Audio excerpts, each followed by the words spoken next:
మన ప్రభువును ప్రియరక్షకుడునైన యేసుక్రీస్తు శక్తిగల నామంలో మీ అందరికీ శుభములు. ప్రియమైన దేవుని బిడ్డలారా, మరి ఎలా ఉన్నారు? గతించిన నెలంతా కూడా ఆయన రెక్కల నీడలో మనందరినీ కాపాడి మరొక నూతనమైన దినములో, నెలలో, వారంలో మనం ప్రవేశపెట్టిన విధానాన్ని బట్టి మరొకసారి ఆయనకి వందనాలు చెల్లించుకుంటున్నామండి. మరి ఈ దినము దేవుడు మనకిస్తున్న వాగ్దానము యెషయా గ్రంథము 61వ అధ్యాయము 7వ వచనము. వారు తమ దేశంలో రెట్టింపు భాగమునకు కర్తలగుదురు, నిత్యానందము వారికి కలుగును.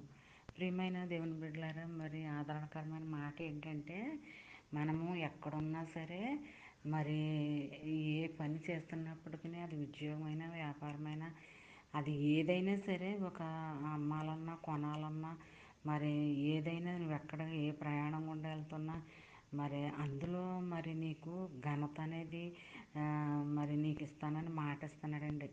మరి రెట్టింపు అంటే ఎన్నో రెట్లు ఆశీర్వాదాలతో కూడిందనమాట అండి. నీకు అనుగ్రహిస్తున్నాను.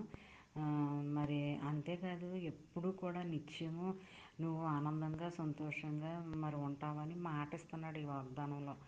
మరి ఇలాంటి ఆదరణకరమైన వాగ్దానము మరి దినములో కనీసం 2-3 సార్లైనా ధ్యానించుకుంటూ ఉంటే ఆ దినం రావాల్సిన నీకు దీవెన ఆశీర్వాదాలు మెండుగా కలుగు చేస్తాడు దేవుడు. మరి అంతే కదండి, మరి ఈ వాగ్దానం మరి నీ ఫ్రెండ్ సర్కిల్లో కూడా పంపించండి. పంపించడం వల్ల చదివిన వారు దీవించబడతారు, మీరు దీవించబడతారు, ఆశీర్వదింపబడతారు. మీరే కదండి, మీ బిడ్డలు, కుటుంబ సభ్యులందరూ కూడా మరి దేవుని యొక్క ఆశీర్వాదాలు పొందుకునేలా దేవుడు చేస్తాడనమాట.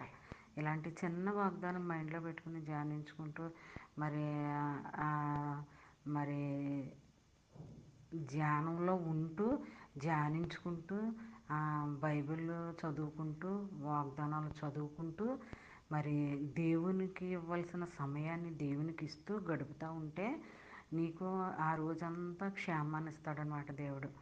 మరి అలాంటి చిన్న వాగ్దానం నీ జీవితంలో, నా జీవితంలో, మన అందరి జీవితాల్లో జరగాలని కోరుకుంటూ ఆమేన్. God bless you.